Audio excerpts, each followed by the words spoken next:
మనకు కలుగుతున్నది. సో దీనికి సంబంధించి కౌంటింగ్కు ఒక కరెక్ట్ పర్ఫెక్ట్ ప్లాన్ కనుక మనం చేసుకున్నట్లయితే కౌంటింగ్లో ఎవరెవరు పార్టిసిపేట్ అవుతారు, ఓకే, దాని లేఅవుట్ ఏంటి, ఎవరెవరు ఏ యంత్రాంగం పాల్గొంటుందని కనుక మనం పర్ఫెక్ట్గా ప్లాన్ చేయగలిగితే that will become very successful. So ఆ క్రమంలో మనం ఏమేమి తీసుకుంటారు, ఇది ఆర్మోస్ ఏమేమి తీసుకుంటారు, ఏమేమి చర్యలు తీసుకుంటారు అనేటువంటి ఇక్కడ కొంత బ్రీఫ్ ఇంట్రడక్షన్ ఇస్తాను.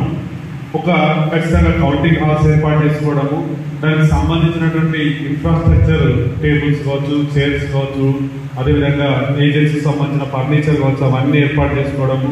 అదేవిధంగా కౌంటింగ్లో పాల్గొనేటువంటి సిబ్బందికి, అంటే ఇక్కడ కౌంటింగ్లో ఎవరెవరు ఉంటారు సార్, కౌంటింగ్ అసిస్టెంట్స్ ఉంటారు, కౌంటింగ్ సూపర్వైజర్స్ ఉంటారు, మైక్రో అబ్జర్వర్స్ ఉంటారు. These 3 persons plays an important role in the counting process.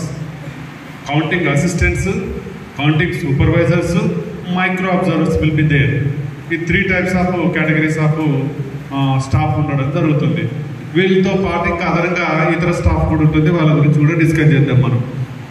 So ఈ కౌంటింగ్ ప్రాసెస్ సంబంధించినటువంటి లీగల్ ప్రావిజన్స్ ఏంటి, ఈ లీగల్ ప్రావిజన్స్ ఏమేమి తెలుపుతున్నాయి మనకు కౌంటింగ్ సంబంధించి, అదేవిధంగా ఇన్ఫ్రాస్ట్రక్చర్ ఏ విధంగా ఉండాలి, కౌంటింగ్ హాల్ యొక్క లేఅవుట్ ఏ విధంగా ఉండాలి, తర్వాత కౌంటింగ్ స్టాఫ్ యొక్క అపాయింట్మెంట్ ఎలా జరుగుతుంది, counting of postal ballots counting ఎలా జరుగుతుంది, ఎలా చేయాలి పోస్టల్ బ్యాలెట్ కౌంటింగ్ అనేది చాలా very very important aspect.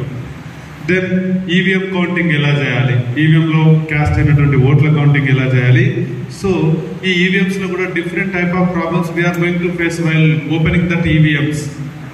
After poll జరిగిన తర్వాత మన దగ్గరికి వచ్చినటువంటి ఈవీఎంస్లో రకరకాలైనటువంటి ప్రాబ్లమ్స్ను మనం ఫేస్ చేస్తాం. How to overcome such problems during the కౌంటింగ్లో అలాంటి ప్రాబ్లమ్స్ని ఎట్లా ఫేస్ చేయాలి, మనం ఏమేమి ప్రాబ్లమ్స్ వస్తాయనేది కూడా మనం చూస్తాం. సే ఫర్ ఎగ్జాంపుల్, కొంతమంది క్లోజ్ బటన్ నొక్కకుండా మనకు ఈవీఎంస్ హ్యాండ్ ఓవర్ చేస్తారు. కొన్నిసార్లు వాళ్ళు ఇచ్చినటువంటి 17C అందులో పోలైనటువంటి ఓట్లకు there is a difference between the votes present in the CU and 17C. అప్పుడు ఏం చేయాలి, ఏ స్టాండర్డ్ ఆపరేటింగ్ ప్రొసీజర్స్ మనం ఫాలో కావాలి, వీటన్నిటి గురించి కూడా మనం డిస్కస్ చేస్తాం. సో వివిప్యాట్ స్లిప్స్ కూడా కౌంట్ చేయాల్సినటువంటి సందర్భాలు వస్తాయి. వివిప్యాట్ స్లిప్స్, వివిప్యాట్ అంటే అందరికి ఐడియా ఉంది కదా సార్, వివిప్యాట్ స్లిప్స్ను కూడా మనం కౌంట్ చేయాల్సినటువంటి సందర్భాలు వస్తాయి.